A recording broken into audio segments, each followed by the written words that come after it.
Hello. Hello, friends. How's everybody doing tonight? We are going to work on another curly hair. So I have this image from Mo's digital pencil. I don't know why I don't know why I struggle with coming up with that name. Mo's digital pencil. It's a website. It's just www.mosdigitalpencil.com. This girl is called Bounty, and we are going to color her up tonight. So this hair, what I find out is that sometimes this type of hair is very intimidating. Also, these kinds of flowers that are all bunched and grouped together. And so we're going to focus on some easy ways to get the coloring completed and how to take it apart into pieces so we can do it easily and still get an amazing look out of it. So that is the goal for tonight. This is it's not a large image, but if we have time, we may do a little background. But I think it's going to take us a bit because I want you to color along with me. I know I had a few people who wanted to color along that requested this, so we're going to go ahead and get started. Hey, Beth. Welcome, welcome. Do you have your image ready? Hey, Cheryl.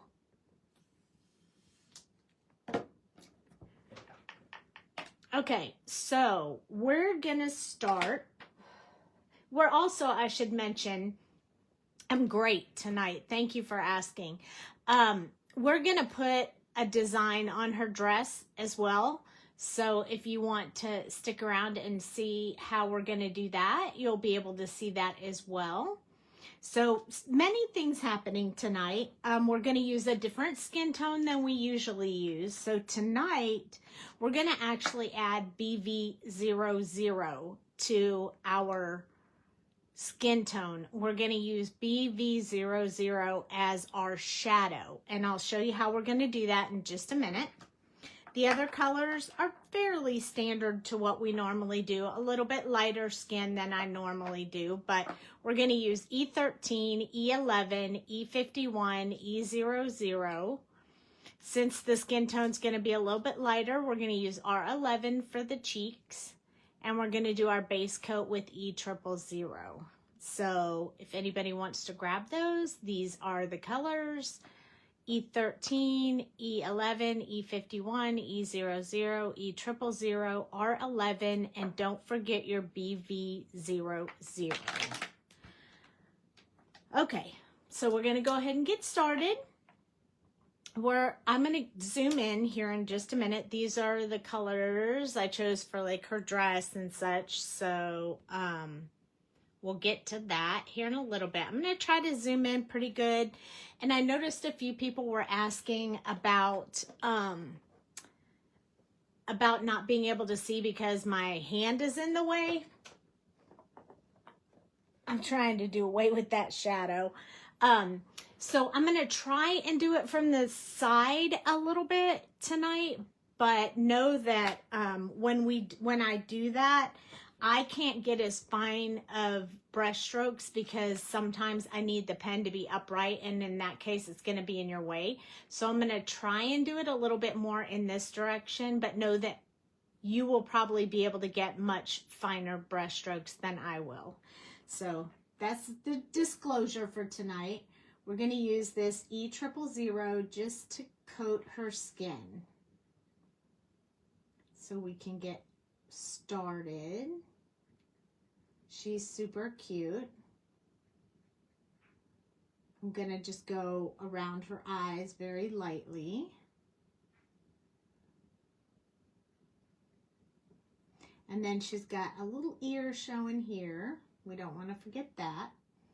And then I'm not sure if this is ear or if it's hair, so we're going to put, it looks like it's hair because it has a curl that comes off the edge, so we're going to pretend like we can't see that ear that would be over here, so nothing on this side.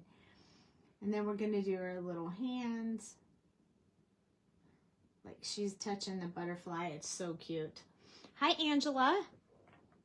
And then this one where she's holding on to her little basket. And then you have to look closely. I thought she didn't have any pants on, but she does. She has leggings on right here underneath her dress because there's a small space between her socks and shoes and her pants that will be leg. So you won't be able to see a lot of leg, just this small spot right here. We don't need to put anything in the shoes because she has socks on, so. Okay, now here we go. We're gonna start off with our BV00.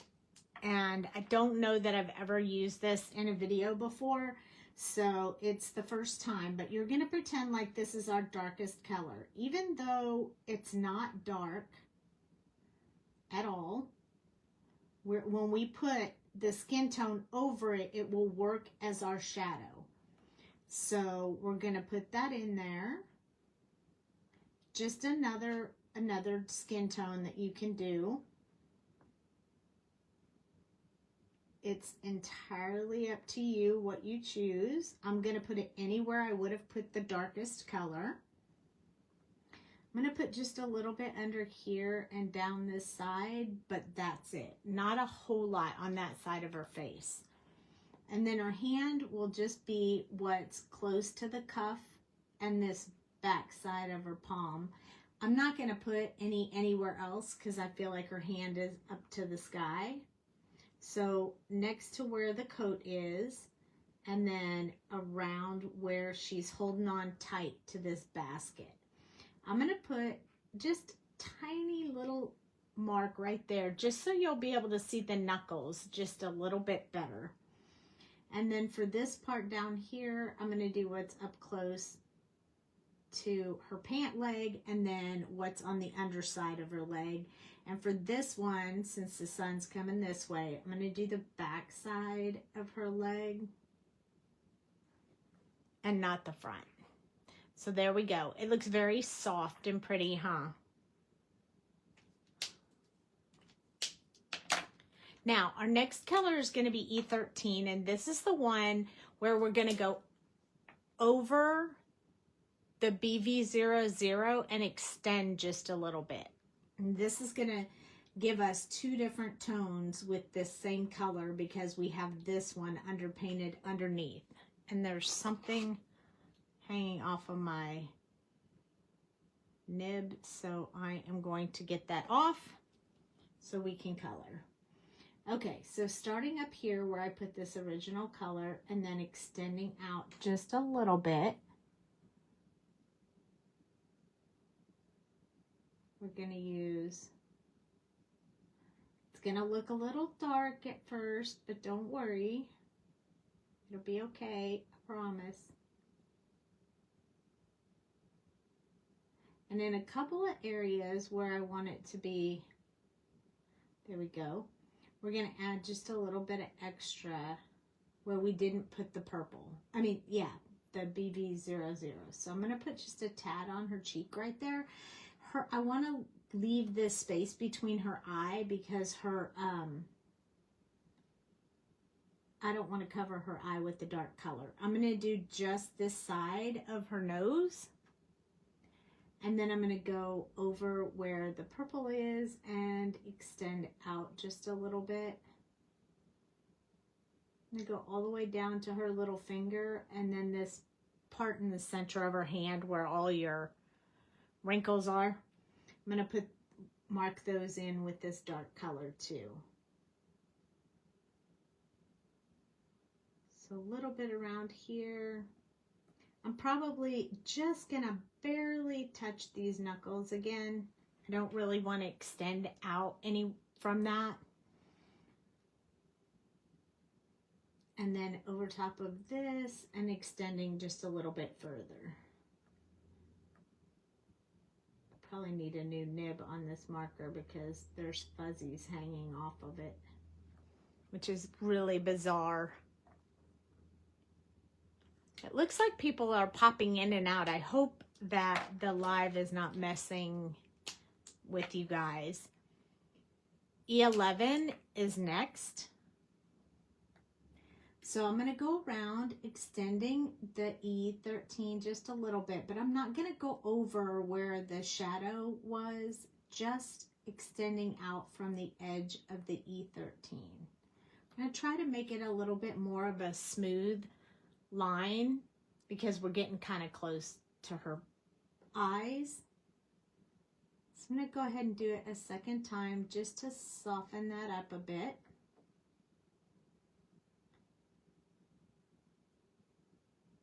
We're going to start coming out on her cheek just a little bit. Don't worry, we'll put her color on her cheeks here in just a little bit. I'm going to do this little line right here because I want to try to make it look like her cheeks are a little pudgy. It's good on your end. Thank you, Cheryl. And then I'm going to go around this little nose again just a little bit. In our next color, we're going to start building a little bit of a bridge above her nose so that we can get a little bit of depth going on. This ear is way over here, so it's out of the light, and I put more of this color in that.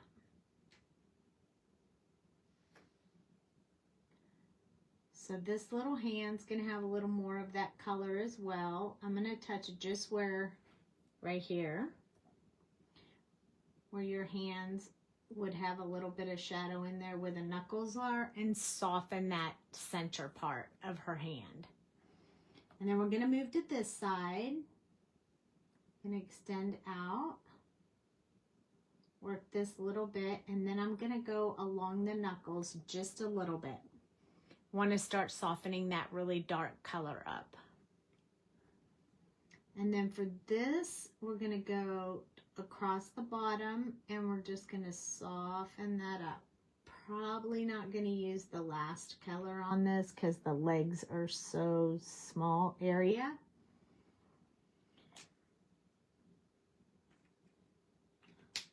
I think I'm going to go ahead and put in the cheeks, R11. Even though I usually wait till just before the last color, the next color is really light, so I want to go ahead and get these cheeks in. Now this color is really light and very soft, so it's not going to be a big obnoxious jump. It's going to look a little funny right now, but it will be okay. And we may come back and touch that up afterwards, but we'll just have to see how it goes. So E51 is the second to the last color. So I'm going to start building a little bit of a bridge right here, because I want you to be able to see that her face kind of sinks down in right there a little bit. So these colors are a big difference, so I'm going to have to go over that more than once. Kind of soften that up a little bit. And it'll be good once we go over it with our last color.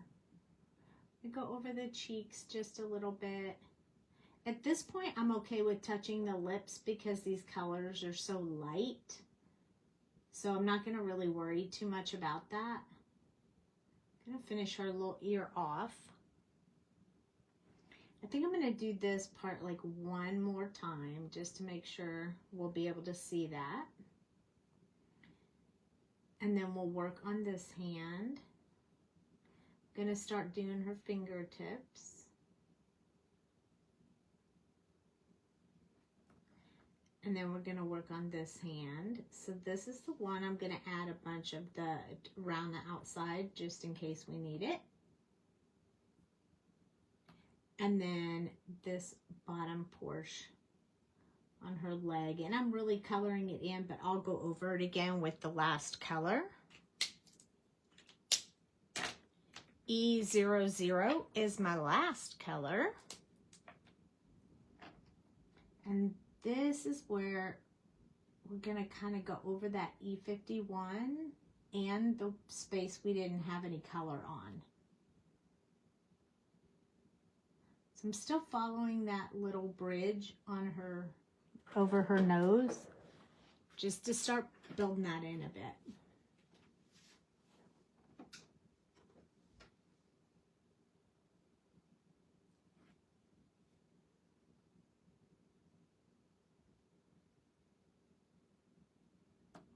We go. Notice I didn't go really close to her eyes. I left her eyes a little bit lighter, just because I want them to stand out a little bit more. We're going to use the multi-liner to emphasize those eyes here in just a little bit, but we have to let everything dry before we do that. So I'm just going to touch this for the color tone, not because I necessarily need to, just to make sure that color tone looks really good. It looked like I missed her upper lip, so we had to go back in and fix that.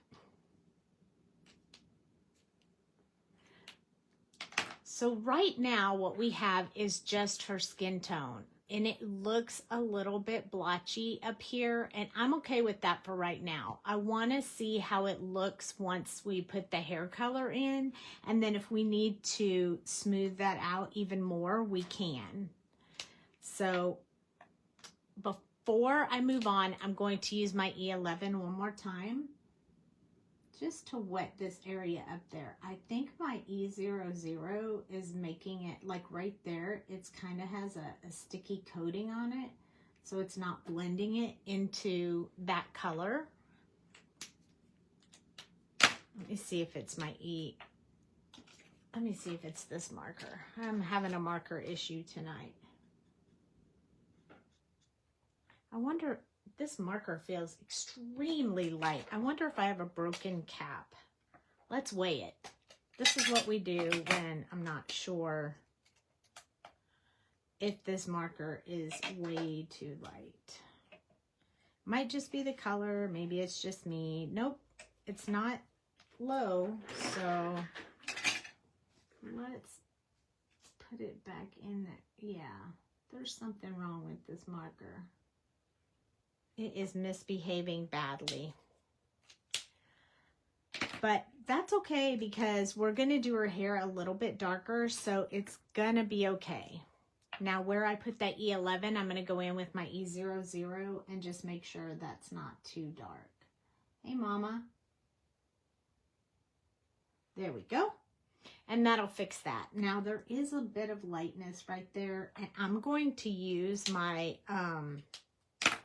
I'm going to use my eraser that we talked about the other night when you have something that's sticky or it just isn't picking up the other color ink. I usually go over it with an eraser.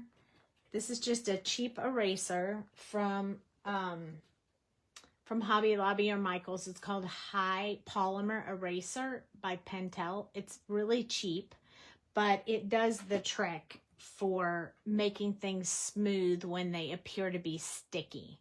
So I like that. I'm going to try one more time to fix that little sticky spot. I'm going to use my E13 and just kind of barely touch in there. See if I can smooth up that little area right there.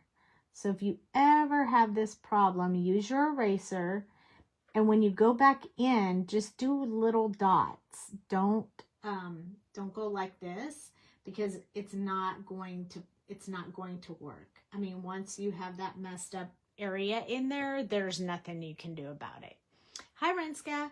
So I just want you to know that so you can be aware, so you don't run into that problem on your own. So sometimes little accidents or little things that happen like that, sometimes that's good when you're on a live, so everybody can learn how you fix it. Now, I'm going to put a tad bit more on her cheeks, so we're going to use our R11 one more time. And I'm just going to touch it extremely lightly. I don't want to put a whole lot in there. I just want to add a little to that. When we do that, we have to go back in with the skin tone and soften it up. So E00 is what we're going to use to soften that back up. And then she'll have her rosy cheeks like we all like. Those cute little rosy cheeks. There we go. Now when that dries, it'll be lighter and those rosy cheeks will be better. Now for her lips, I'm going to go ahead and pull out, I think I'm going to use E93. We're going to check it out in here. No, it's not quite dark enough. Maybe the RV95 will work. Yeah, let's use that. Okay, so RV95 is what we're going to do her lips. Now, the top of her lip is really tiny, so make sure you just touch it barely with the top of your marker. You've missed coloring. It's been a long time. Yeah, I'm super happy to see you pop in. Then we're going to do her bottom lip. So on this one, we told everyone ahead of time what image we were going to color in case they wanted to color along. So anybody who wanted to color along with me will have the image with them right now. So I see that we missed something. I mean, if you're coloring with me, you missed it too. I'm so sorry about that. But we didn't do her neck. We need to go back and do her neck. So E00 is our first color to wet that. Now we could just say she has an undershirt on, but I feel like it's really her neck. So we're going to go back and do it.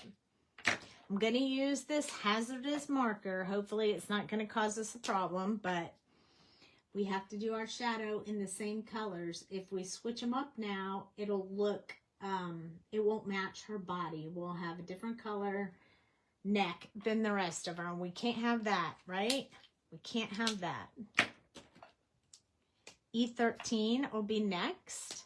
And sometimes it's not the BV00. It could be the E13 because I already said I thought I needed a new nib on it. So that could be the problem, which is why I rubbed it off on the paper first in hopes to take care of that for the live. And then after the live, I'll change the nib because they arrived from Violetta Ink. So I now have nibs I can change. E11 is the next color we used. So we're going to go up underneath her neck and just extend out here. I mean, her neck is covered by her head, so I don't know that we'll use all the colors because it will be a little darker under her neck. So E51 is the next one we used. But E51 is really light. And it doesn't show as much pink. Like if you put E51 right here, you can see that it's not really a lot of pink in that, like a lot of that flesh color. And if you put E00 next to it, you'll see how much more pink is in it.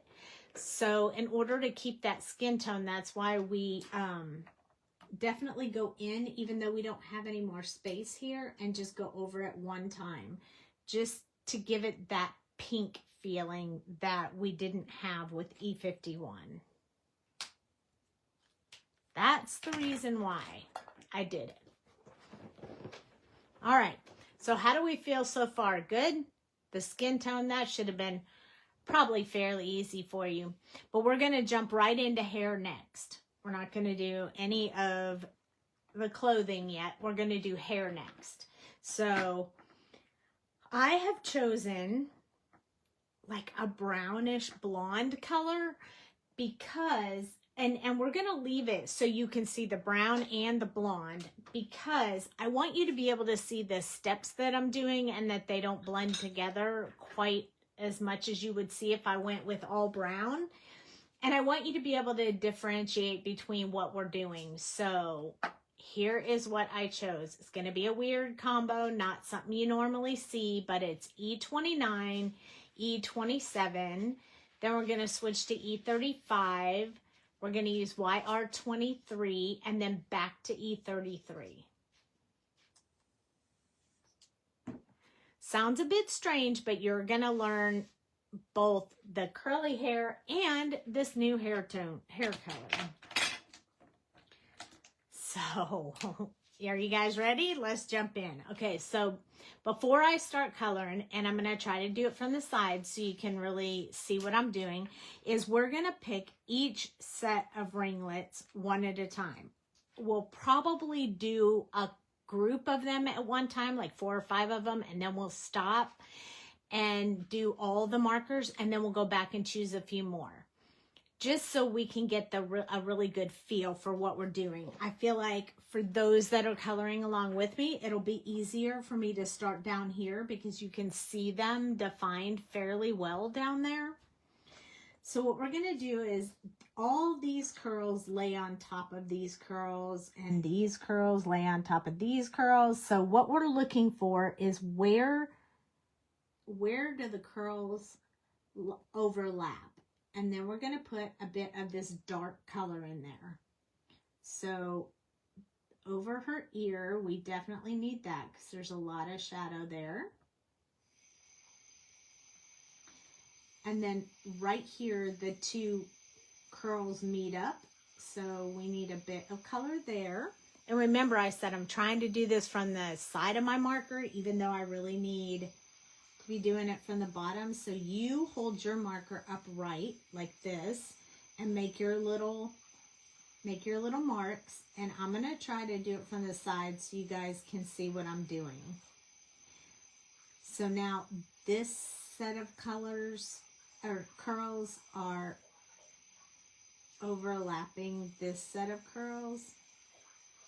So I'm just going to do these tiny brush strokes under there. And I want them to be fairly separate because we'll fill that in with the other colors. So this area right here where the curl is folded over, and then down just a little bit from there, and then this is underneath that curl, and then we'll go this way, the direction of the curl. This is the underside of this curl, so we're going to put a little bit there. This one has the dip inside where the hair curls, so we're going to put a little bit in there. And then this folds over. Seems a little crazy, but you can see we're starting to choose wherever we want our most shadow to be. So all around this ear will have shadow. Then this hair right here overlaps this hair, and you can see that by the artist drawing the lines in there. She's trying to show you where the shadow would be for this hair.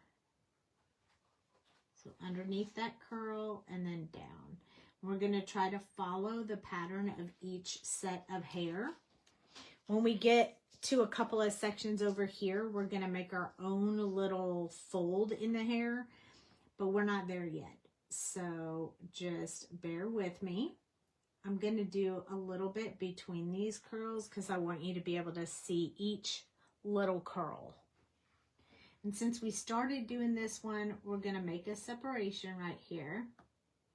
And we're going to go underneath this one and just out like that. That's going to be the section that we're going to work first. So choose you a section and do all your markers in that section so that you can feel comfortable with the entire process before you do the whole hair. We want to try to keep it still a little bit wet so it blends together. E27 is not a whole lot different than 29, but there is a variation. So I'm going to put brush strokes in there, but I'm going to put them not in the same place I put the last ones. So I'm just going to be extending out a couple of little lines. I want to leave space for the other colors, so I may not put them everywhere.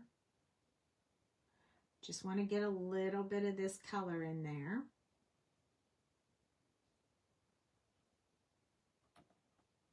These are really tiny ringlets, so you can, if you bought this image and it's digital, You could do it much bigger to practice where you can see all the spaces. It'll make it way easier for you. I see this spot right here looks like it has a lot of white. So I'm going to come in there and here with just a couple of little brush strokes so it starts filling in that color. This part up here is going to have that dark color in there. Now, when we switch to E35, it's going to be lighter, but it's not really going to have that yellow tone. It's kind of a transition color between the brown and the yellow that we're going to use. So we need to have some of this in so it will blend together. So I'm just going to start doing those brush strokes again, extending a little bit further and following the line of the hair. So when it curves, I'm going to curve my brush stroke. I do just a tiny at the bottom of that curl. This looks really good if you can make really fine highlights. I mean, really fine brush strokes, because if you can't, it will look good, but you won't be able to see as much definition. So the more you practice, the better you'll get at it. And remember, I'm doing mine from the side of the marker. You want to do yours with the marker upright so that your curls, your fine lines in your curls are very tiny.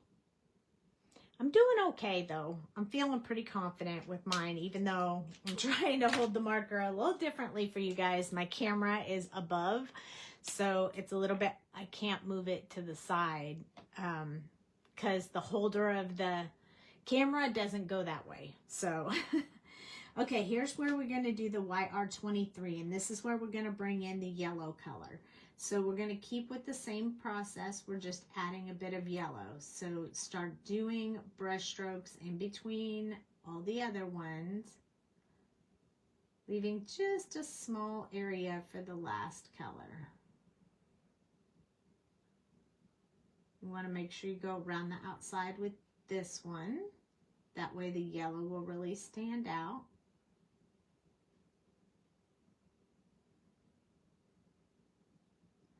Most of it gets covered with this color, just leaving a little bit of space for that last color. So the last one is E33, and this is going to mix that yellow with a light shade of the colors we already put on there. So what I'm doing is just going over kind of that whole area with this marker, but my touch is so light, it's like this. Because I don't want to put a lot of color in there, I just want to barely touch and fill in that color.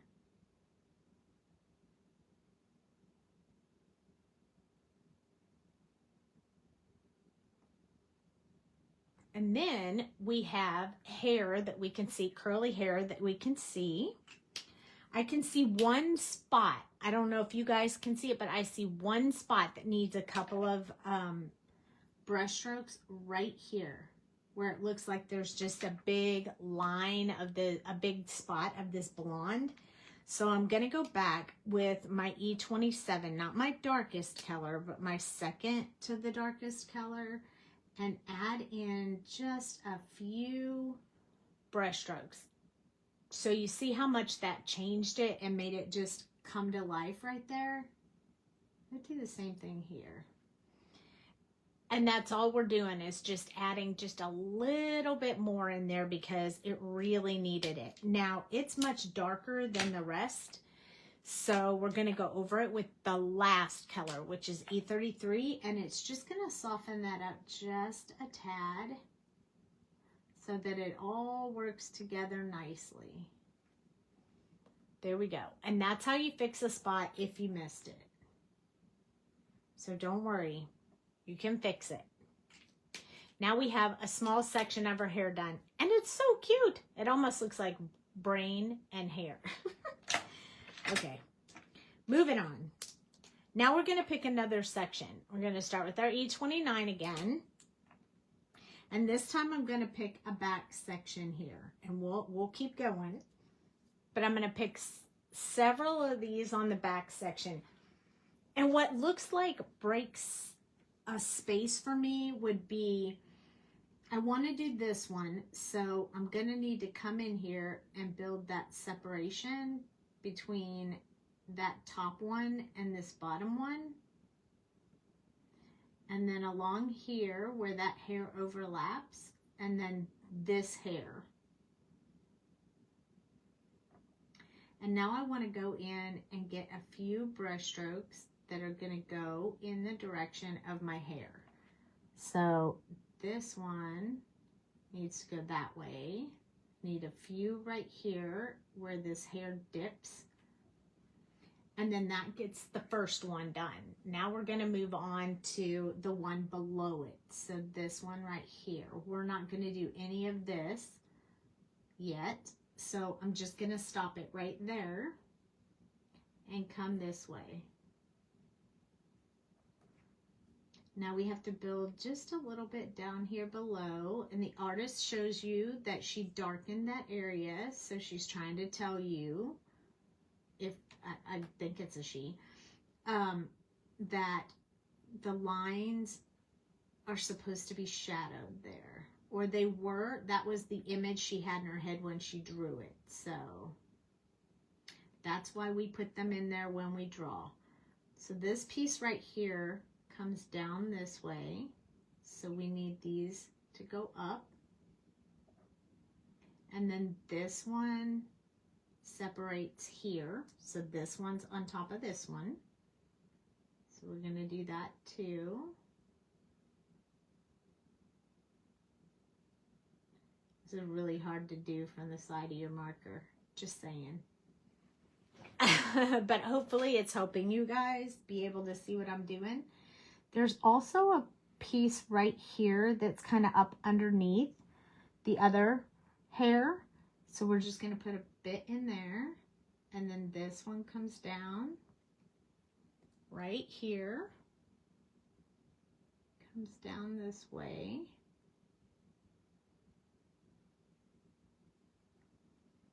And then we have to do this one. So down this way.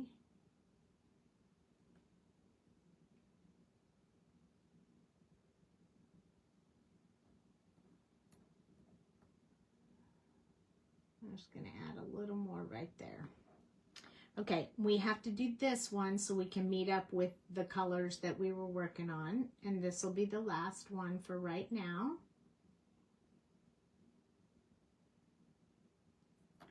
So I'm going around each curl, focusing on it one at a time,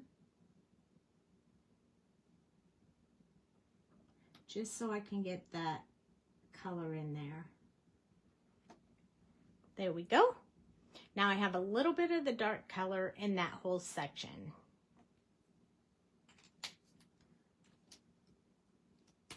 Now we're going to move to E27.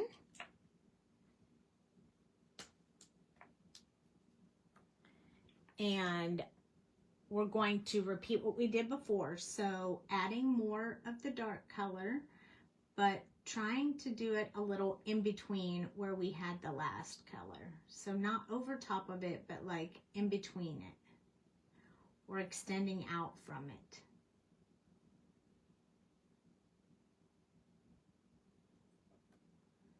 Each little section. Just get a little bit of this color in there.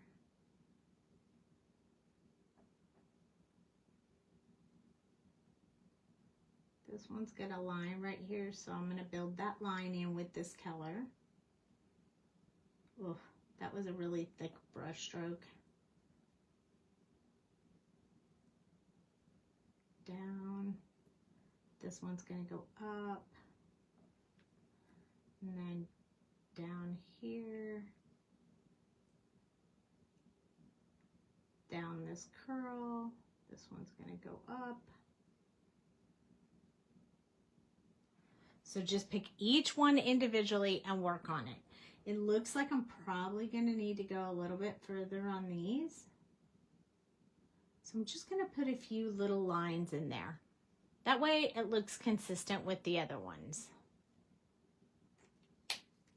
Now we're going to move to that E33. Oh, I'm sorry, E35. Correction, E35.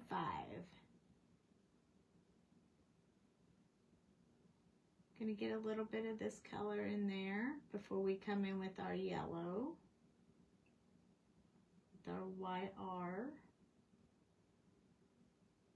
Just kind of going in between, kind of building, just getting a little bit of this color in there. It's kind of the transition color between the two to help it do a good blend together. So some of it is over top of the brown because I really want that to be softened up a bit. So it'll blend with my YR color.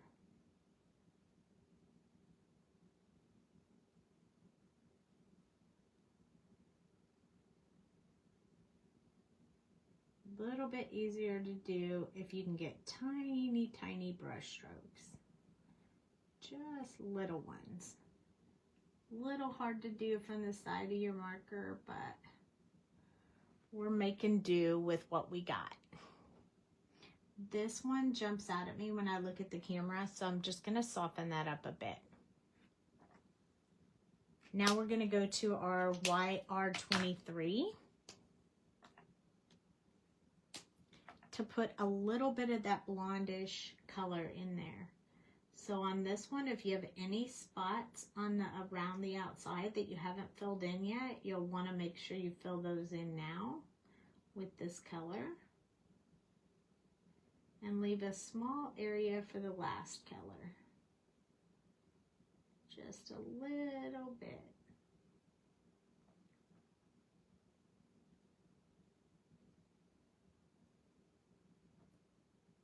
So just take each section at a time. Don't get intimidated. Just take your time. Hair takes the longest, I think, out of everything. I mean, skin tone takes a bit of time, but I think hair is what takes the most time. You could just color this in and put a couple of highlights and it'd be fine. But if you want this impact, this is what you have to do. And it will take some time to do it. E33 is next. And this is where we're just doing that. I'm barely going to touch the paper. Kind of just put a real light coat over top. Probably with a half a one pressure. Because you want it to be just super duper light.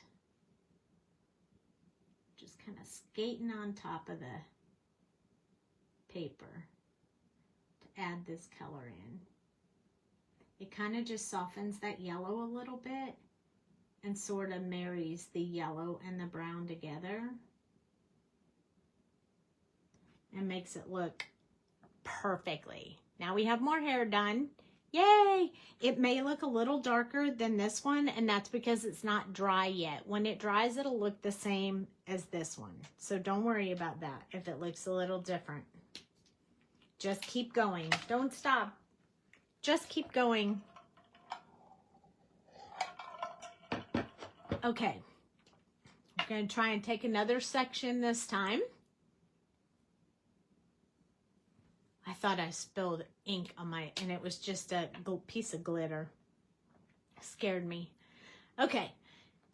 Now we need to do another section, and this time I think I'm going to grab this one on the edge, and then I'm going to do like this. Maybe I'll grab that one too. We'll do this whole section. So starting with this one, just going to kind of close this curl up a little bit.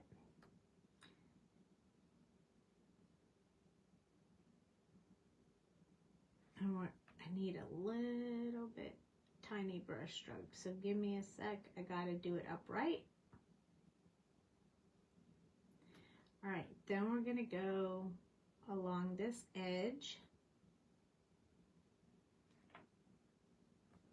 Let's see if I can do it from this angle a little better. This is gonna be pretty dark right here because it's curled around.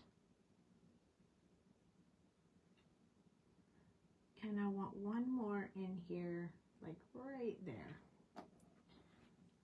Okay, now we're gonna start going around this section right here. So I'm gonna start here. Just look at one piece at a time, and whichever ones grab me as being easy to do with this section, I'm gonna do them. So this part right here is gonna have a fold there. So I'm just gonna make that a little more clear. This is up underneath this curl right here, so I need to get that in there. Then, oops, okay. Then I need to go underneath this curl right here. And then there's a curl right here. It's gonna go around to here. I'm gonna go up underneath that one. Once we have that underneath part, then we can start doing our little brush strokes down. There's another one right here, but I can't really tell how that goes, so we'll just build it in ourselves.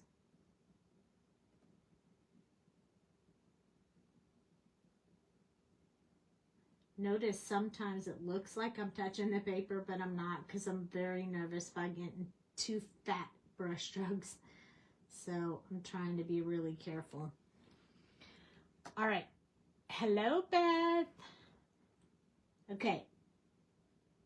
Now we're going to go right underneath this set right here. And we're going to start building to this one. And then there's a curl right here, so we're going to put a little bit of color inside that little curl. And then along the bottom. We already did that shadow area underneath there when we did the under curl. So I'm not really going to worry about that too much. Now I'm going to go up, so underneath this one. And that one. This hair is going to curl around this way, so our curls are going to go that way, leaving a little bit of a darker spot in the fold area. Now I'm going to go ahead and do, I think I'm going to do this one as well. So this one is over top of those. So like this. This one is behind this one. So we're going to start building our little brush strokes on there. Remember, you should hold your marker more upright than I am. Let's go ahead and do a couple of these right along here. We're just going to take a big bite off this time. We're going to go underneath this curl to right there. We're going to stop right there. This is where we're going to have some interesting curls going on. So you'll notice this one goes this way and it goes this way. So we're going to stay with the way the artist drew the lines. And I'll show you how to do that in just a minute. So I'm going to keep building in that same direction. And then off of those, I'm going to put a little bit of brush strokes going this way. So we have a curl going this way and a curl going that way. So just in trying to stay with how the image is, that's what we want to do. There's the shadow for that one. Up a little bit from here.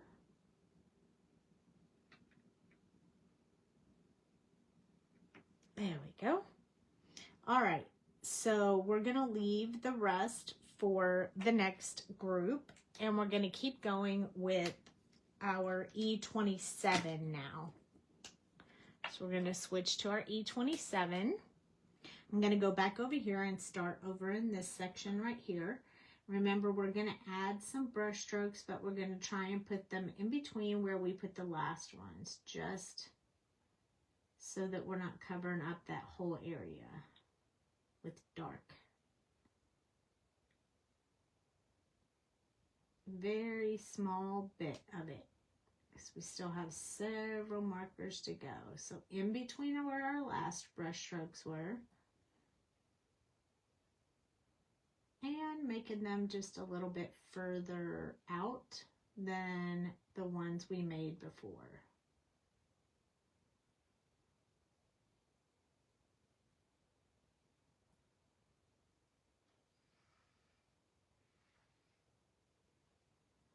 Now this one right here.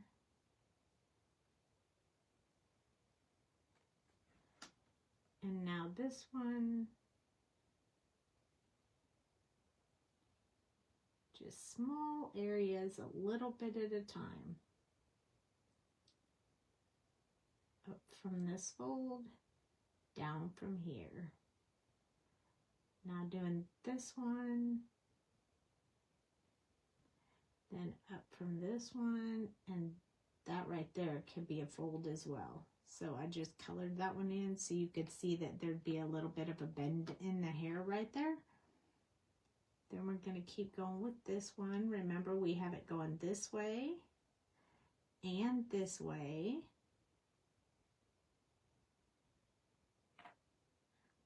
And then there's this one. And the one on top that we did last.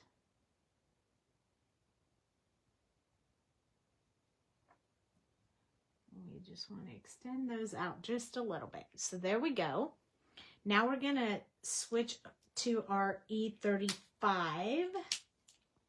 And this is the transition color, so we're just putting a little bit of this in there. So it'll transition from this to yellow.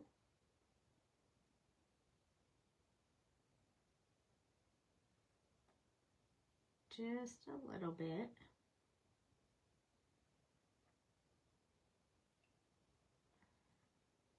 It also helps keep some of those shadow areas really dark because I kind of filled it in.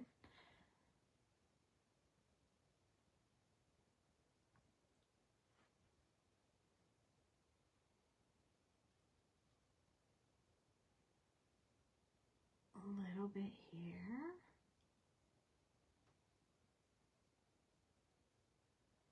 Going up there.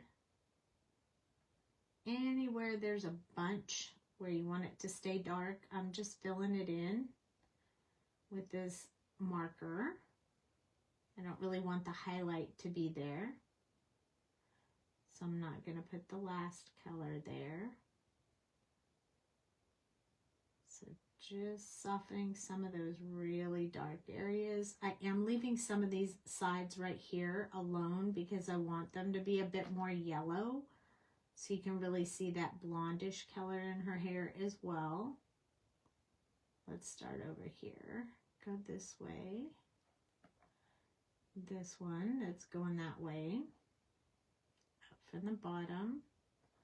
And then this area right here. And then we're going to whip up here and do this top one.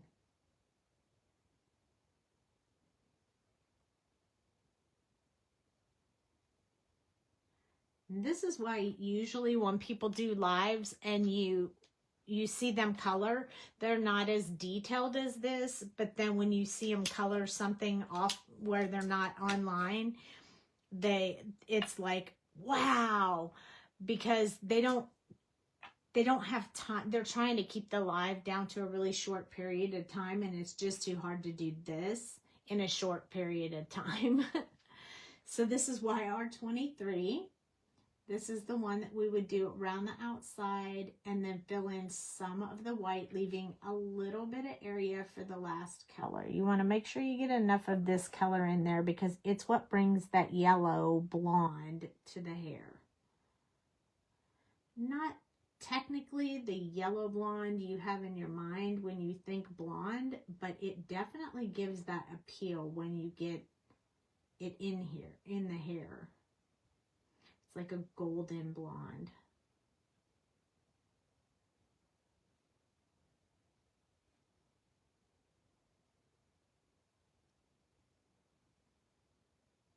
And if you remember, I said I wanted this to have the golden in it. That's why I left it undone, so it would have a little bit of a highlight right there around the curl. And I thought that would make it stand out just a little better. Now the one on the top, it looks so 3D. Yeah, it's pretty cool, isn't it? It's amazing what you can do with these markers if you just take your time and do it just a little at a time. I know it seems cumbersome because, you know, you have to break it up into sections, but wow, the wow factor you get afterwards it's well worth the amount of time you spent. We're going to try and take on this whole section in our last group, but this is E33. And remember, this is the one where we're just touching to soften up that yellow and make it marry between the yellow and the brown. So we're not even putting it over everything. We're just touching it in those highlight areas that we left, just to soften that up a bit. Without it, it just kind of is too much of a stark yellow between yellow and brown. This one just marries the two together nicely. And that's why I chose this one extra color, even though we don't have a lot on it. It's much lighter and it's a lot easier to make those two colors just look really realistic. Now we have to do this top part right here. That's our last one for this section. And now we get to move on to the other section. Now look at how amazing. That really looks like hair.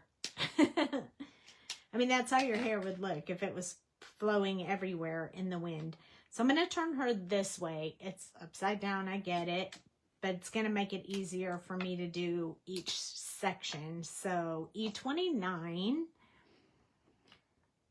this part, we're going to start right here. This one is behind, this one's behind that one. So we're going to start there and put some little bitty curls, brush strokes going this way. There's a little bit of a dark line right here, so we're going to add just a little bit of darkness right there. A few little tiny brush strokes. I don't want to go too far up into this curl right here because I want to kind of leave that lighter as well. And then this curl is over this one. So we're just going to build that little bit of line there. I kind of want to put just a little bit right there.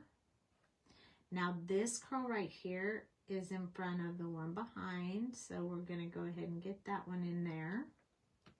Now this one is a little confusing because it looks like it's here and it's here.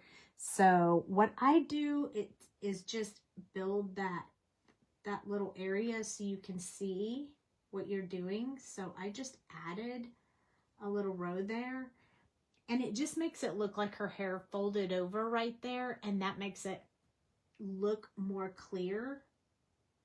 But we're going to keep going, and we're going to put this,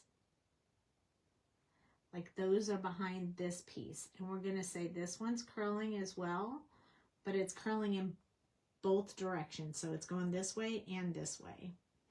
Then there's this one little sneaky one that popped right in there, and this one's in front of that, and then it's in front of this section flowing of hair that we are making look like this.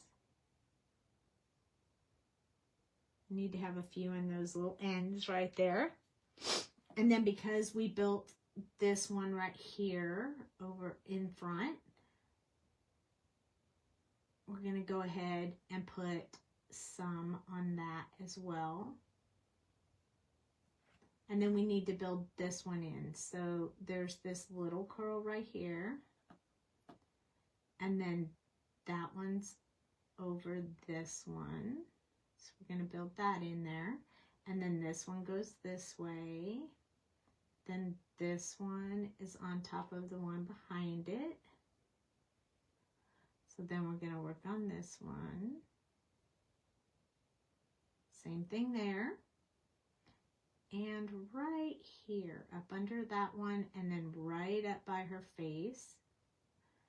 And then this one right here that's right here that we decided we were going to color as hair because of the curly Q. I'm going to do just a little bit up from here because we're going to need that in there. I'm going to do the same thing here. Then there's this little curve right here that's over this one. Now this area right here looks like there's probably a fold right here, so I'm just going to build that whole fold in there. Like her hair is waving like that. So I just built that in there myself. And that's up to you. You can add those anywhere that you want if you want it to look even more wavy than it already is. Now here, we're going to work on this top one right here. We're not going to put a whole lot on the top of it because I want to kind of leave that sort of like the lighter area at the top. There's a little one here behind, so we need a little bit of shadow there. Then this one, and then this is going to go out here. I don't know why the black didn't print out quite as well in that area, so I made it a little bit darker so we could see it. And then I missed doing some here. So I'm kind of thinking this hair, see, is going to flow like that. So that way you can see it a little better. And then here, it'll flow this way and it'll float this way. So you got two different little sections right there. A little hard to see, but you guys know what I mean. And then where I built this little wall thingy right there, we need a little bit going up into that little swirly that's going this way. So now we have to move to our E27. When we do that, remember, we're going to put our brush strokes in between where we put other brush strokes and extend out just a little bit further than where we did the last ones. So starting here, we're just going to make them a little bit longer, trying to do them a little bit in between. So you see how I kind of started coming down with this one and up with this one to keep that curl going in the same direction. When you look at this as a whole and you're trying to figure out the direction of the hair, it's very confusing. So you have to take one step at a time, do one curl at a time. Is it in front of or behind something? And if it is, that's where you start building. So you have to look at each section, each piece separately. You need to get a little bit over here on this piece. Go up from this one. Then these areas at the top, we want to kind of come down from there. You also want to try to go up a little bit from there. So try not to fill it in too much, but get enough in there that you can see both colors. We need a little bit more in this one, so I'm going to have to turn it upside down so I can do my brush strokes in this direction. Just be easier for me that way. Going this way and that way. I feel like I'm doing a nursery rhyme a little bit. This way and that way. The rest of it will be the easy part. This is the challenging part, just because you're trying to get all those little brush strokes in and it's not an easy task.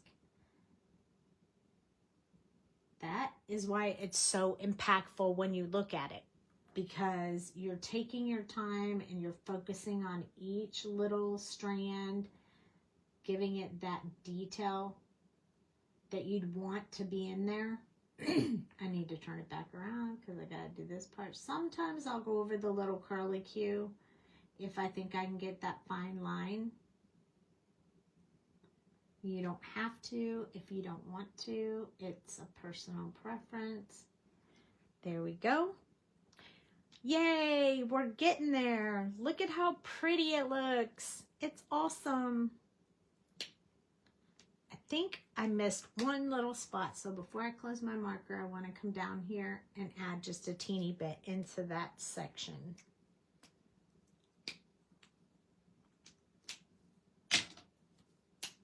Okay, E33, it's our Marion color. It's gonna get ready. Soften it up a little bit so we can put that yellow in there. So we kind of have both the E30s are kind of like that Marion color. Marry between two tones. Two getting married together. Okay, now we're going to work on this one. A little bit down from the top, a little bit up from the bottom. Those little curls are so cute. How are you guys doing? Following along okay? Everybody's feeling good? We're almost there. It takes a long time to do hair, but we're almost there. You are almost there. If you're coloring with me, you should be proud of yourself at this point because you did not give up. This part right here, I'm just going to go ahead and color that in. It's under and it should be darker anyway.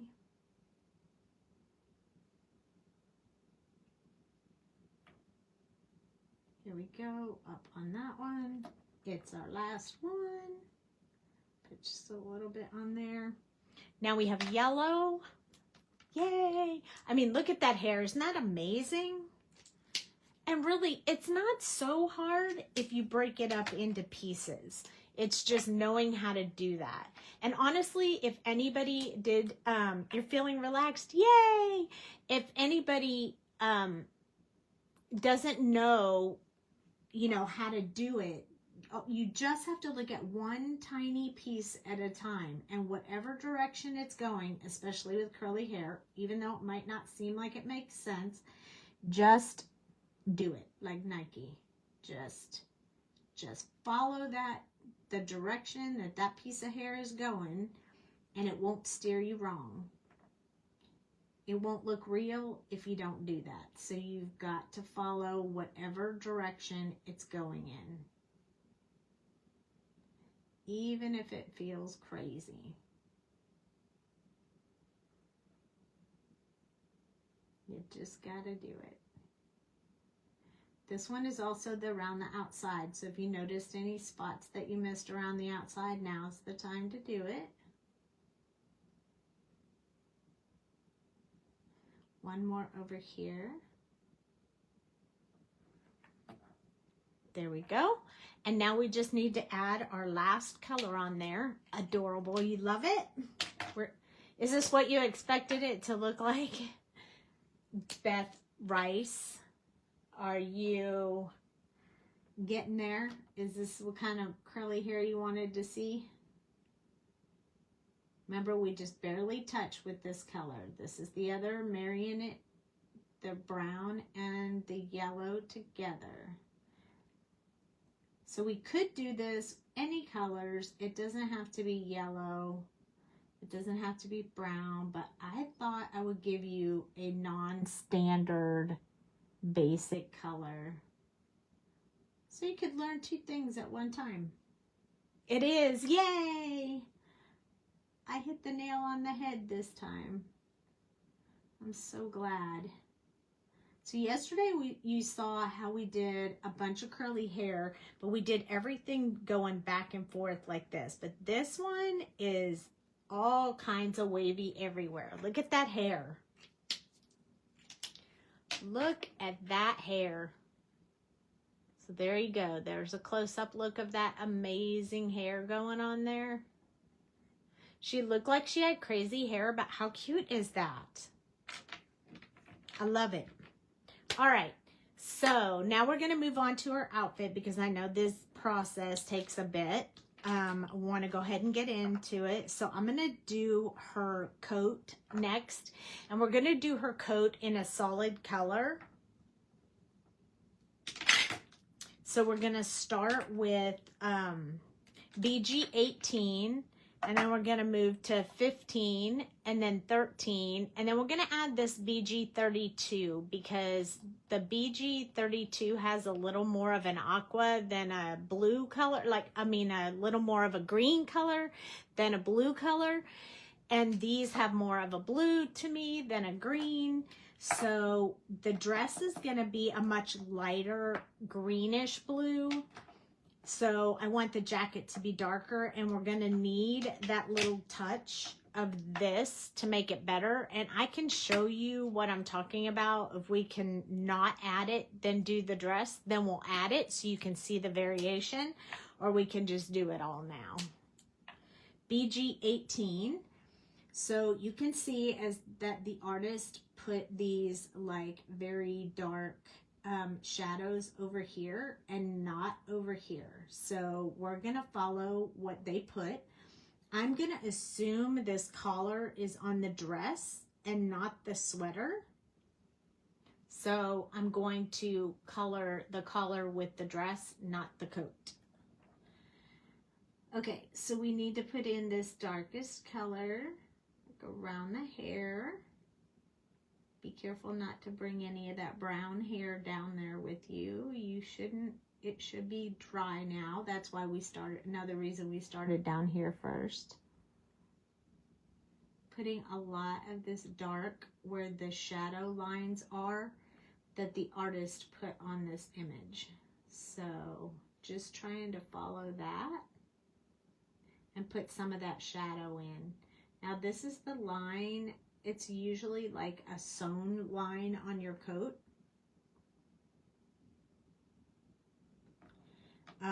So it's like a seam, I guess, if you will. And then I'm going to add some on the underside of the arm. Go up there. And the artist put lines up there. It looks like she built like a little bit of a cuff at the bottom and at the top, so I'm leaving that for the lightest color, so it'll be a little bit different than our regular coat. Her hair is all over the back of this coat, so I am going to do the top a little bit dark as well, right up to about there. And then we're going to go over to this side. I'm going to do the seam again like we did on the other side.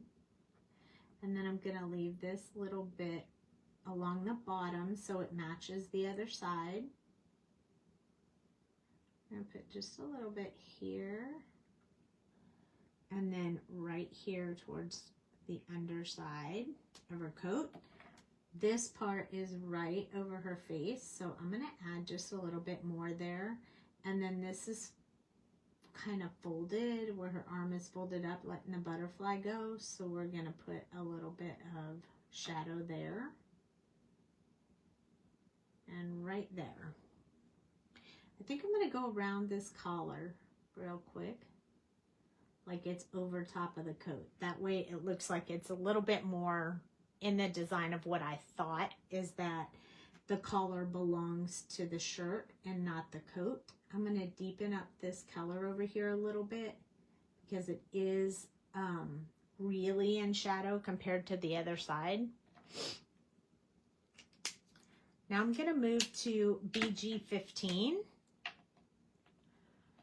And we're going to start extending from where we put that darkest color and just extending it out a little bit further. It's going to be a fairly smooth jacket, so you're going to see me doing a little bit of going over it more than once just to make sure that I have that shadow going. I'm going to go ahead and build that little wall right there so I don't forget to leave the bottom part for the lighter color.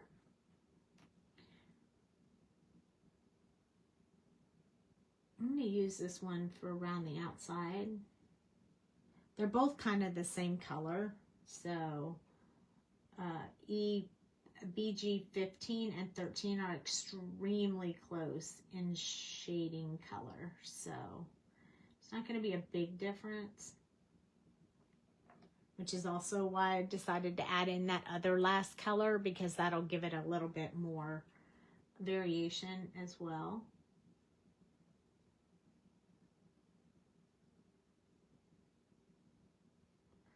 And we want to extend out from where we put that. And then we're going to do the same thing here. We'll go around the button, around the buttons. And then I'm just going to soften where I put that darker color right there. I'm going to turn it around since I'm trying to hold my marker upright. I'll come do this part along the edge. Hopefully not go into the dress. That is kind of my plan, to not do that. I also put a little bit under each button. Okay, BG13 is next.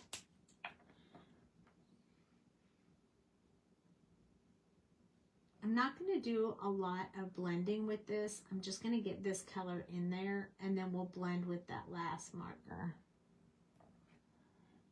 If I do one side, you'll be able to see, I think, the color variation that I was talking about. So I'm just barely touching in this color. You know, I used maybe a 2 pressure over here, and now I'm using like a 1 to keep that much lighter. It's not blended, you know that. Can't hear you because I'm at the gymnastics gym, but wanted to say hi. Aww. All right, here's that BG32 that we were talking about. And I am just going to do one coat right there along the edge. And then I'm going to soften this up so it's a much smoother jacket.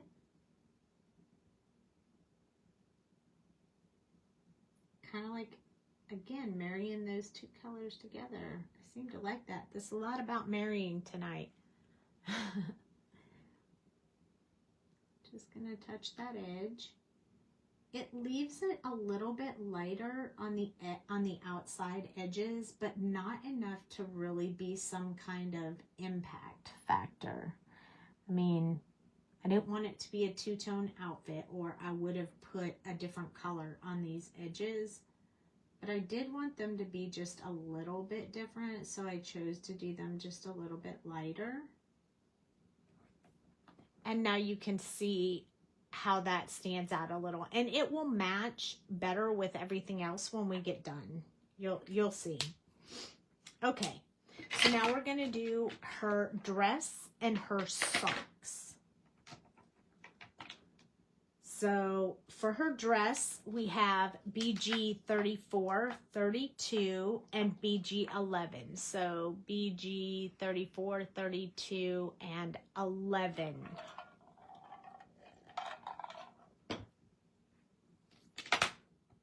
Names are on.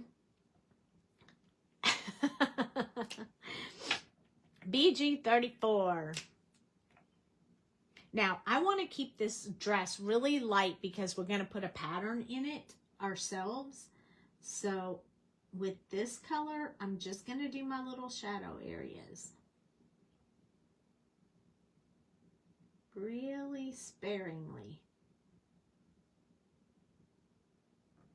And I want to put a whole lot of this color in there.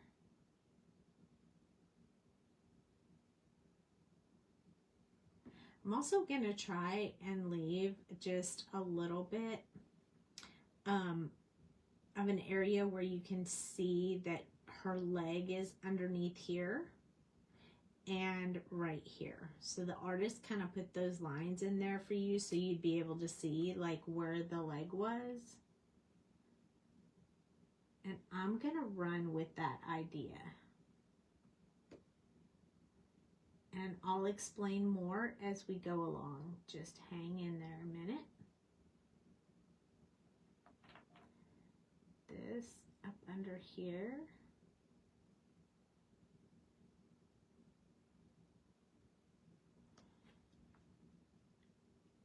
this time I'm going to do that bottom of that dress in that darker color. Now, we could do this skirt multiple ways. Like if you wanted to make it pleated, you could. You would do a pleat here and one here. Everywhere that it dips up, that's where you would put your folds. But I'm not going to do that this time. This is definitely a free flowing little dress. Definitely a nice summer dress. But I am going to put just a little bit of darkness in those areas where that would be if I were going to do pleats. Just a little bit. Not too much, just a little bit. I'll put a little bit under there. Okay, so that builds in just a bit of this. I don't know what that means. Names are on. BG32 is the next one. This is the one that we used around the outside, the edges of the coat. Okay, we're going to extend out from this one, but not a whole lot. I still want to keep the majority of the dress in the lightest color. So this one, I'm going to start putting all the way around that button area. I'll put just a go down just a little bit, but not too much. Extending from where I put those original colors. But still want to leave a lot for the last color so I can get my designs in there. I am going to use this one as around the outside though, because I feel like the other one is just too light for that. One thing, I'm less heavy-handed than I used to be, and that makes me happy. Excellent, excellent. Yep, I hear ya. I am very heavy-handed, so it's challenging for me, even sometimes now, to not be heavy-handed. But yes, it's the more you color, the better you get at it. But yes, I've always been a heavy-handed colorist. That's why I like all my dark colors, and yeah. I like the vibrant, jump out at you colors. Just very much like that, but that just is what I like. I'm going to add just a little bit more in the center of this to make that blending go really well. A little bit going this way.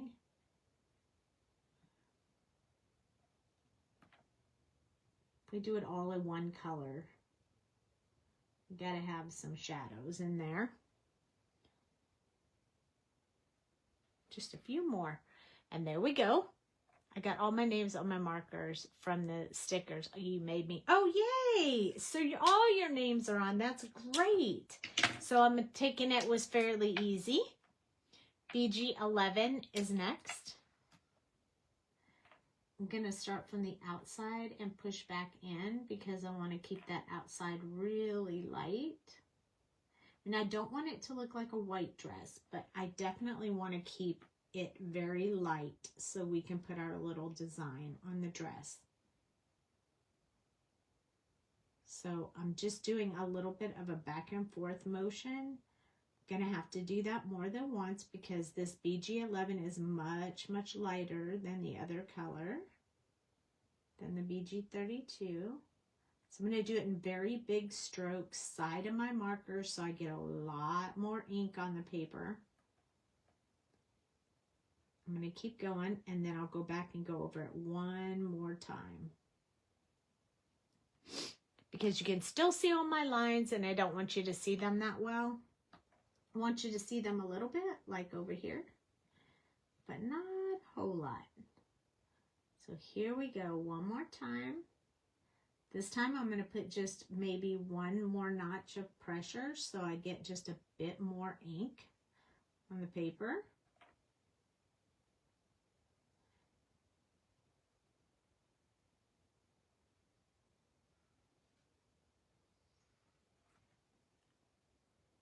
Yes, now in the process of cleaning and weighing to see what color refills in. Oh, wow, good job. Love to hear that.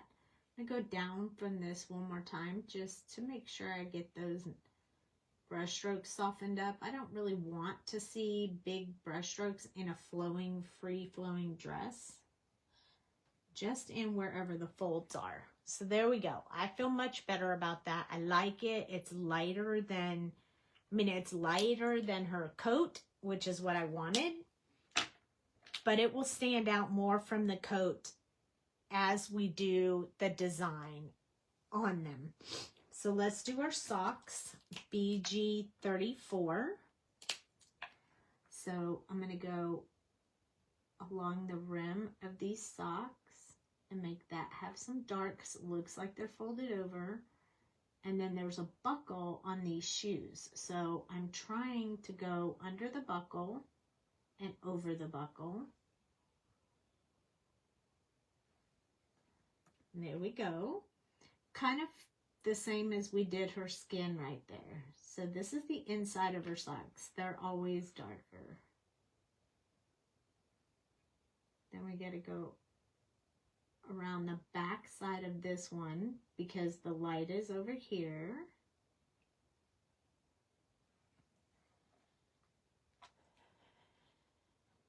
And now BG32. So that's great. I'm live so you can watch and listen while you're refilling your markers. That's awesome.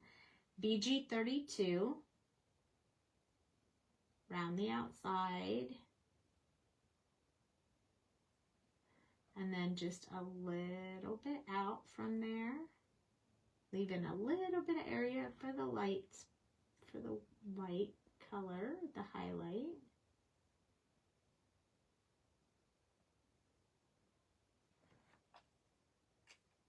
And the last color is BG11. So we're going to put that on her socks. Now I'm going to choose a crazy color for her leggings, but there's a reason behind it. So just hang in there. All right, so for her leggings, I've chosen YR27, YR24, YR23, and YR21.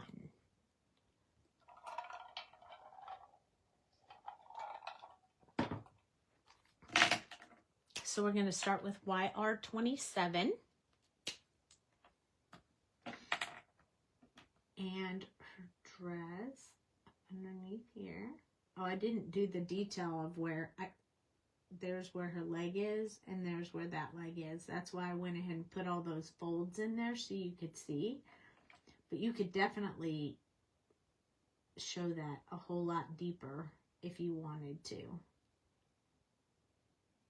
So this little edge right down there, I want that to be the darkest color.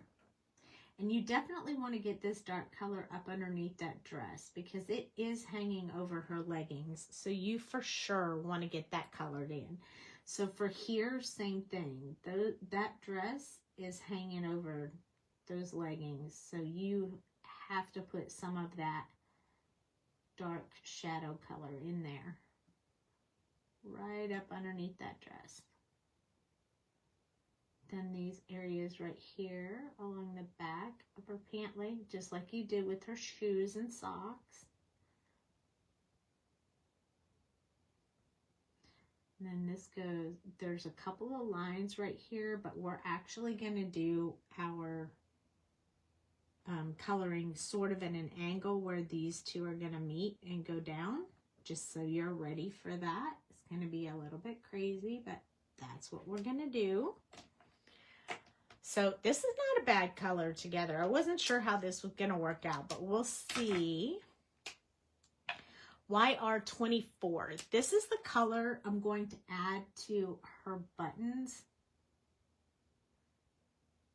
In the center of her buttons here. And we'll add a little bit more to her buttons in a minute. So I'm going to go down a little bit from this last color right here. Up from this one. Just have two more colors. So we have to be real careful because we don't have a lot of space here. I want these to kind of go the curving like that. So those will go that way, just like that. Oh, I touched the lid instead of getting it in the marker. Sorry, I got kicked off. I had HD, very hard time getting back on. Ugh. I hope you stay on too. Me too, me too. Next color is YR23. And this one's pretty dark, but a little bit more yellow. And we want that other highlight color on here. So I'm going to fill most of it in, leaving just a little teeny bit of white.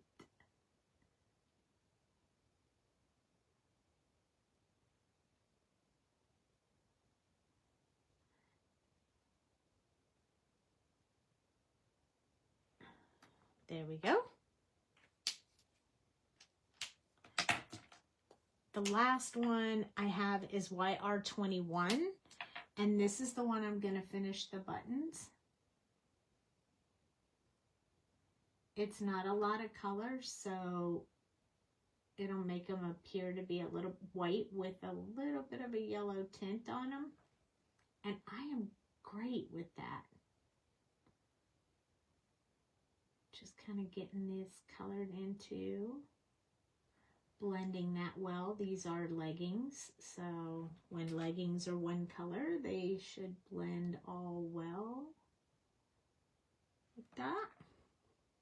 So cute.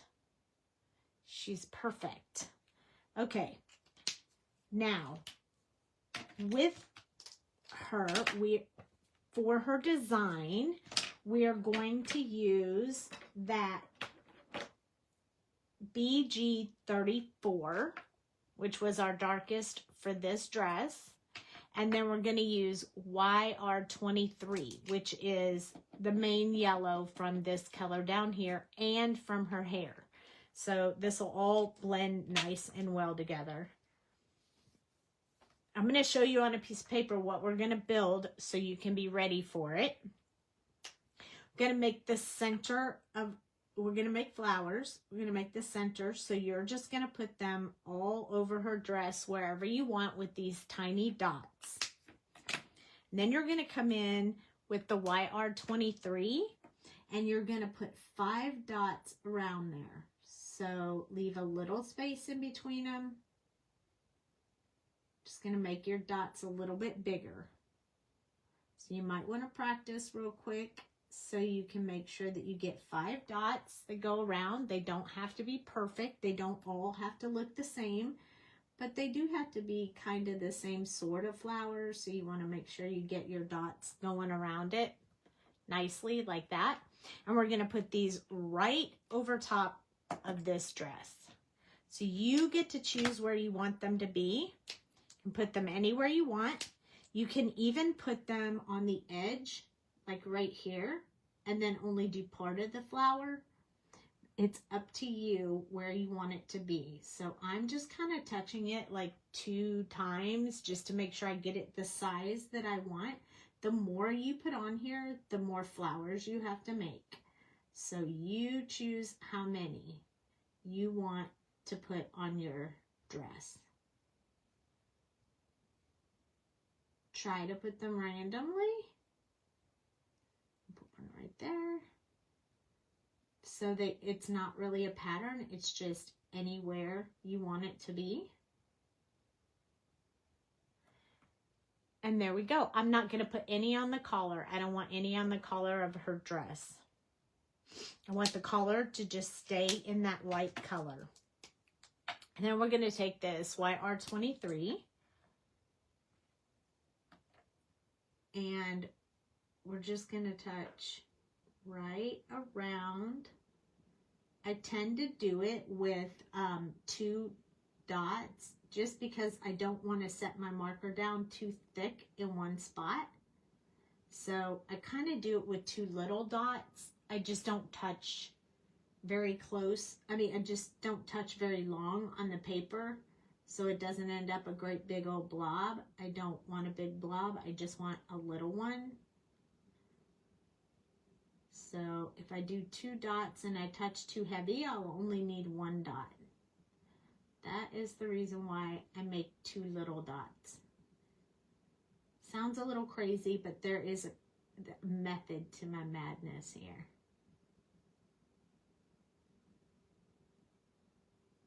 And just leave a little space between them, not too much. As long as they look close to the same, you're fine. They do not have to be perfect.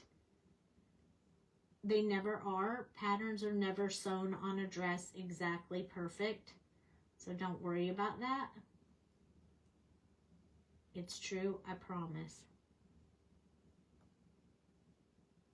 And as you can see, this little pattern is so easy to make. And it goes by super fast. It's just little dots all over your dress, wherever you want. But it changes your little image up just a teeny bit, enough to make it look unique. If anyone else had posted what they had done with it, yours would look a little bit different because you have your own style added to it. Now, you can leave them just like that, but you can't really see that center dot all that well. So I'm going to go back in one more time after I'm done and add the color back into the center so it stands out a little bit more. I think I did one right here too. So there's one hidden by her dress. By her jacket. So I'm going to go back in one more time. Now, if I wanted to, I could go back in with this BG18, but I kind of feel like that's going to be too dark. It's just going to, I don't want it to stand out that much. So I'm going to go back in with the BG34 one more time, and I'm going to touch just that center again to just kind of darken that up just a little bit. I want it to just be one shade darker than it is. So I feel like that'll make it stand out just a tad bit more.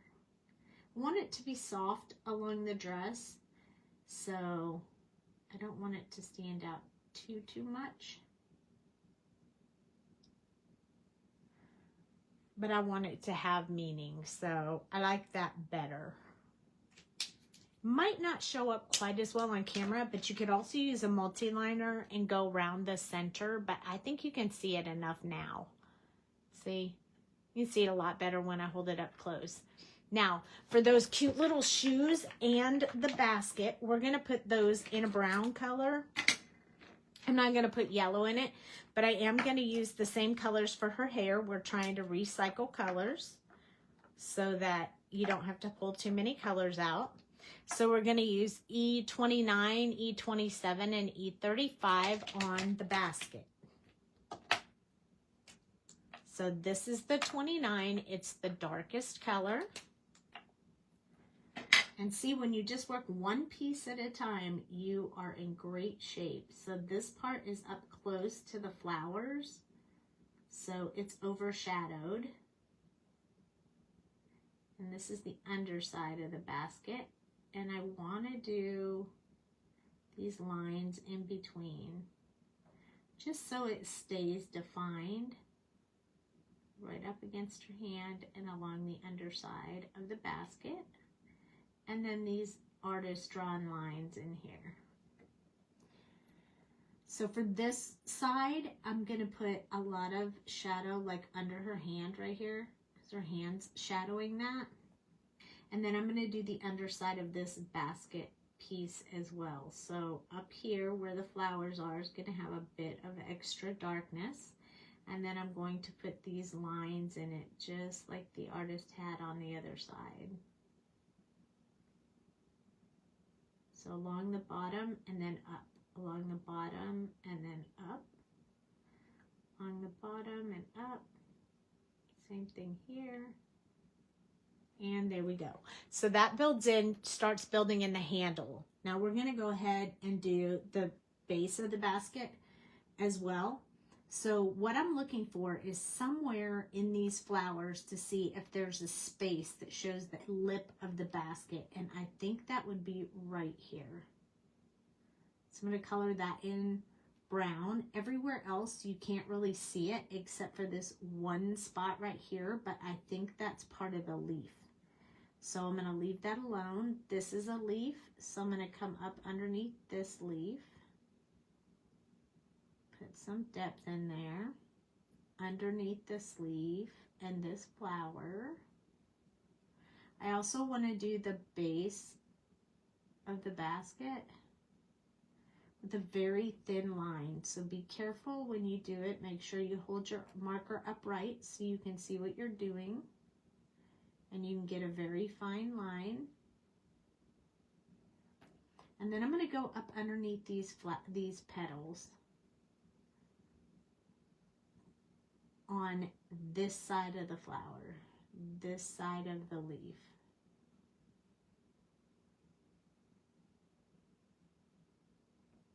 Then over here underneath this side of those flowers.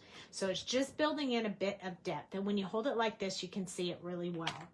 Now in between there's a line, so I would say if you can hold your marker upright and get a very fine line, I would put it right there where the artist put the lines of the woven basket.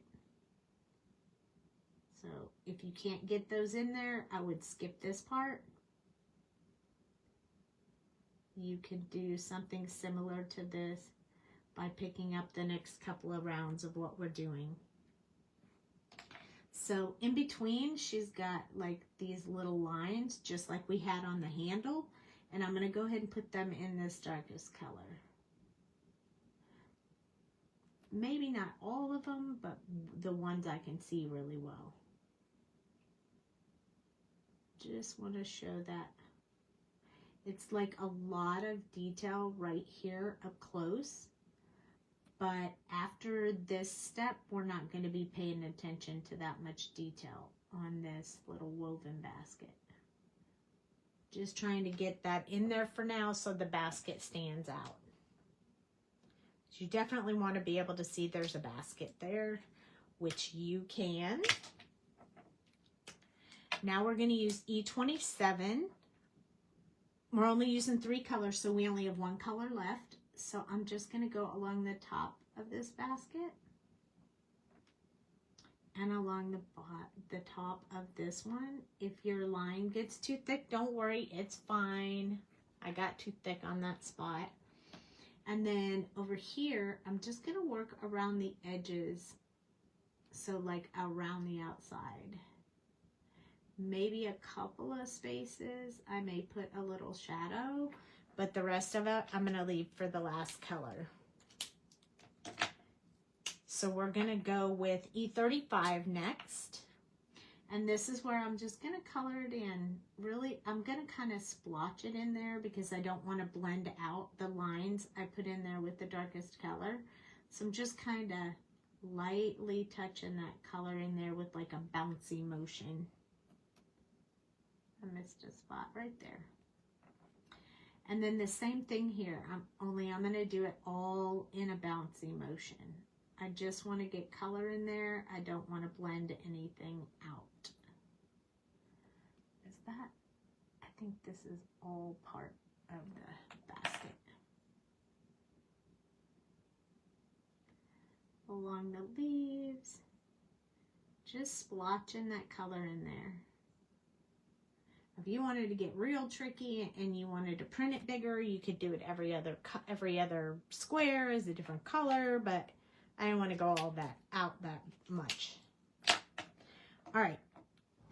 Now we're going to work on the leaves. It'll help us define the flowers. So I have YG67 and YG25, just 2 colors of green.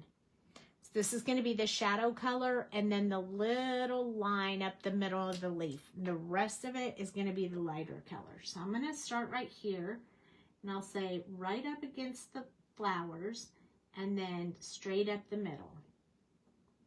This one is real small, so I'm just going to go behind the petals. This is a leaf right here, but it goes on both sides of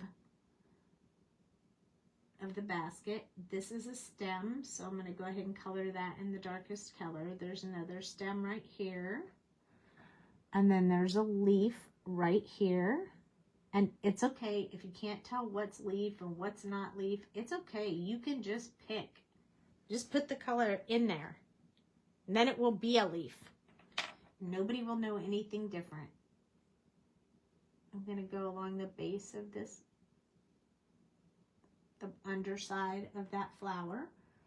Then this is a leaf.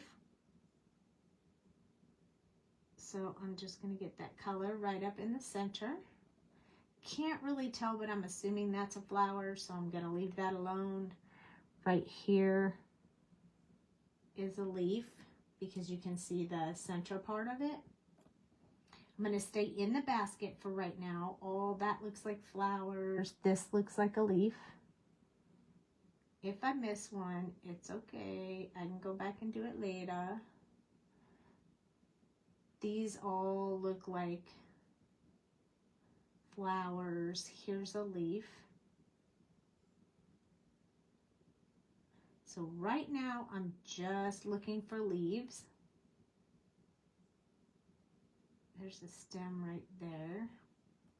That's the front of the flower. So here's a leaf. Here's a leaf. Here's one. So I'm basically just looking for all the leaves so I can get some green color in here. Here's a leaf. Here's a leaf. There's a stem there. The stem right here. Stem right there. Here's a stem. Here's a leaf. Here's a leaf. Let's see, did I miss any? Look up real close and see if you see any more leaves.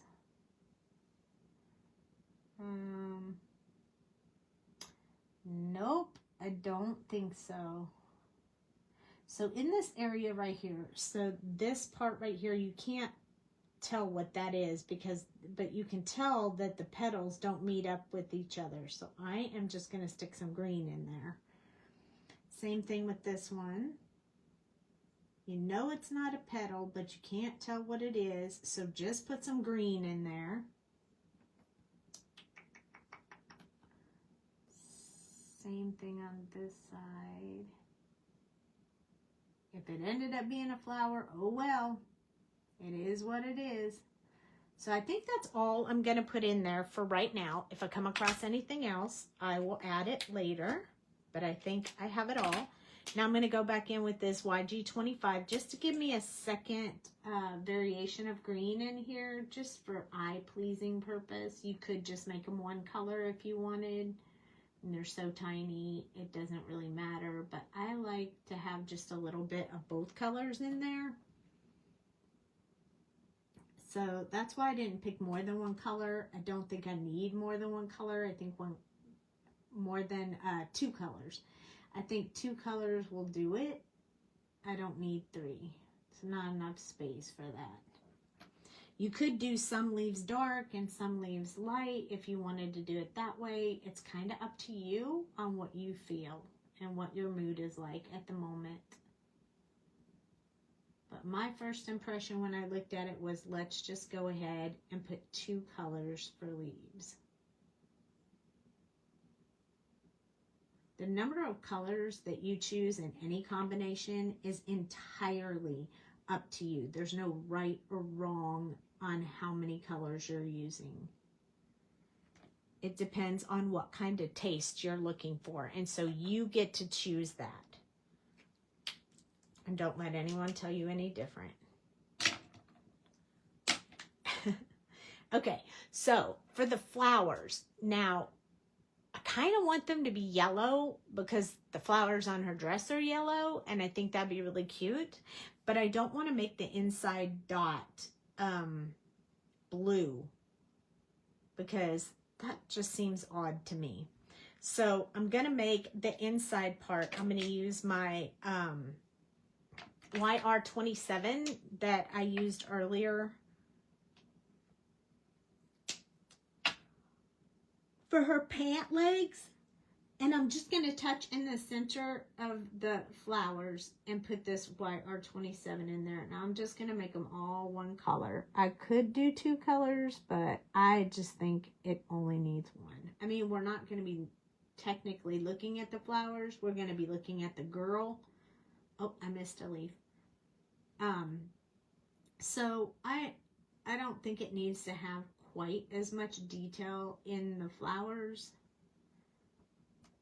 Oh, I missed another leaf. See, I knew I was going to look at that like crazy and still miss. That's the artist's signature, I think. It's just on there. It looks like a name.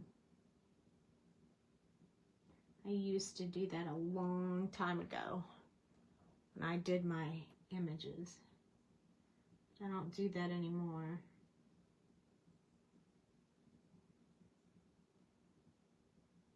Once I started using other people's and I started thinking, oh, that name in my way.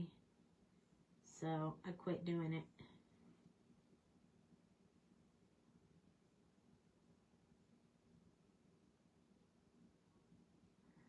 Now, sure enough, I'll miss some centers of my flowers, I'm sure, somewhere. But for now, I feel like I got what I got.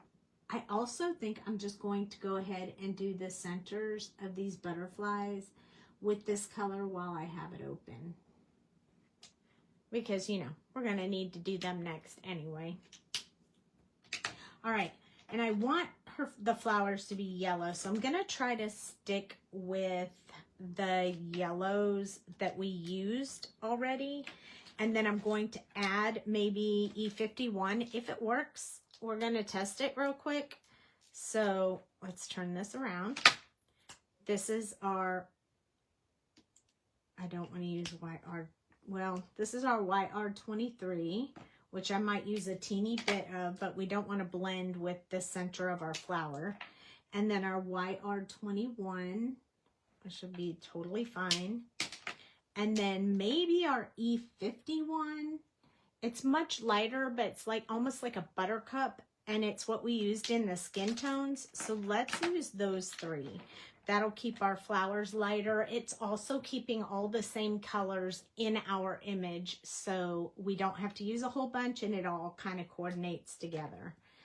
So for the YR23, that's where I'm just going to put this one little line that goes up in all the petals.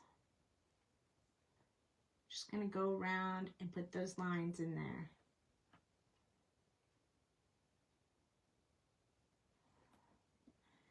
Just go in there. And actually, I might even not do YR. Maybe we won't even do 21. We may just need 2 colors. I think I'm just going to use 2 colors. So I'm going to use this 23 here, and then we'll do the rest of the petals with 1 color. No sense in adding a whole bunch more colors to these very tiny spots.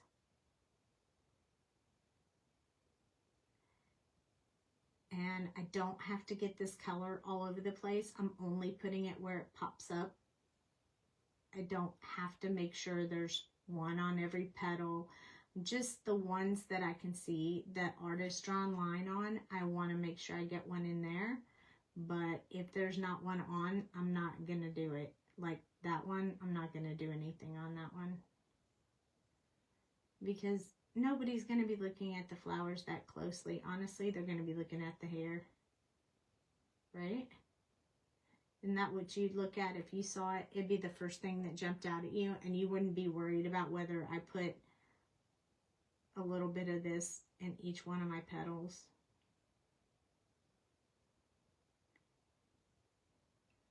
It's like she's carrying the same kind of flowers from her dress in her basket. It must be her favorite kind of color, her favorite flower. And then this one that's upside down right here, I can't help but see this one. I'm just going to put a lot around the base right there because I feel like that's enough. And I missed a couple of these and they popped out at me when I picked my pen up. There's one more right here, and also I missed a center, so I'm going to go ahead and put that in there. Okay, look at how pretty they look already, and we haven't even done anything else to them. They look pretty, just like that. You could almost leave them like that, and they'd be like white flowers.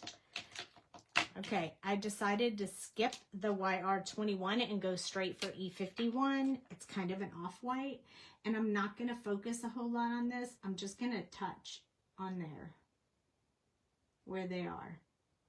I mean, I'm not even gonna pay attention to me like making sure I color each petal. I'm not gonna do that because honestly you're not gonna be able to tell, and anything that's in between will look like a hidden flower behind there.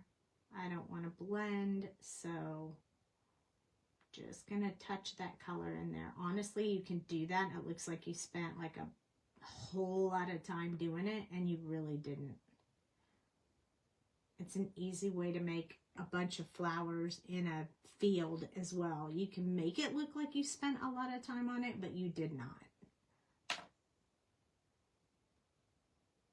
These out here you might need a little bit of color on because they're not all covered by each other, but I'm still not going to do that in any great detail.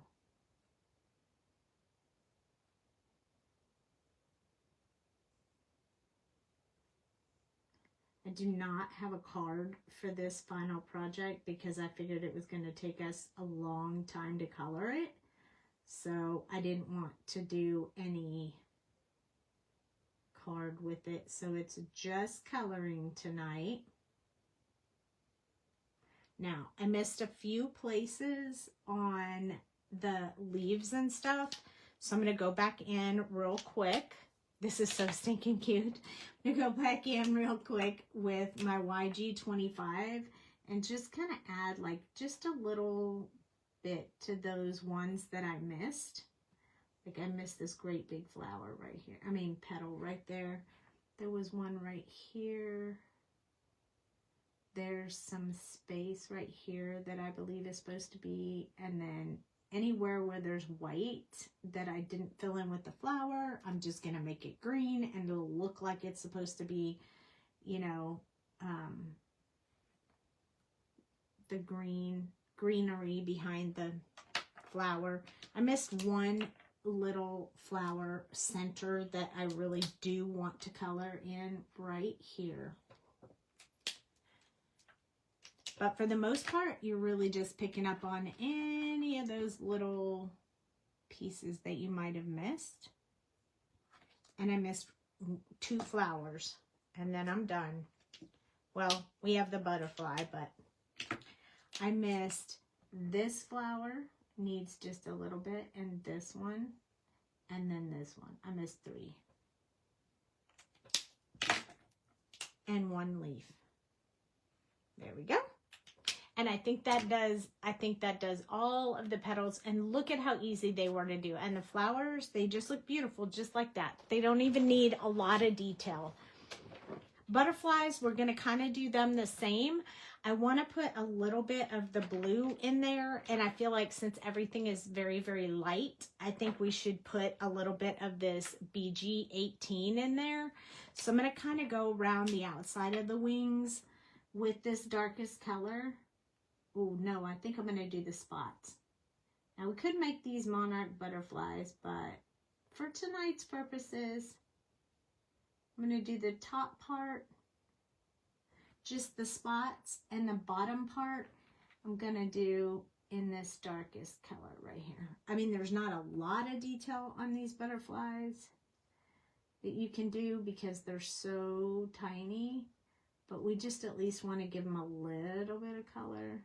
Definitely too small to put more than one color in that one little spot, so we're not going to do that. Now, since the bottom is the darkest color, I'm going to come back in with my BG13 and do the top outsides of the wings, but it will allow for you to be able to see those spots that I put on there. That's really what I want you to see.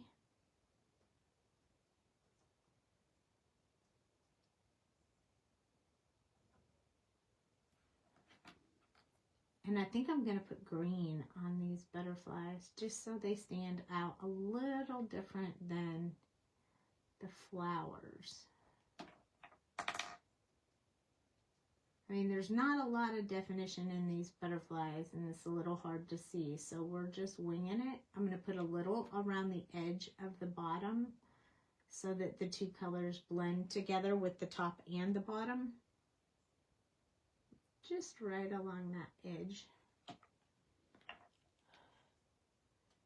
You have dark blue butterflies in southern Iowa. Oh, I love butterflies too. They're so pretty. I think the monarch butterfly is my favorite. And I think I'm going to come in with this YG25 and color the inside. That way we have bluish green. I think the blue and the green blend well together, so I am good with that.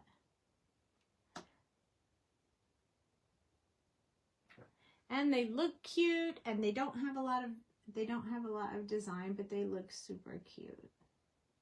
Again, no one's really going to be looking that closely. They're going to notice there's a butterfly, but they're not going to be looking that closely at the detail of the butterfly because they're going to be too busy looking at your awesome hair. It does make those butterflies stand out a little more. We missed something. E29. Brown shoes. Go along the sole. Bottom of the shoes.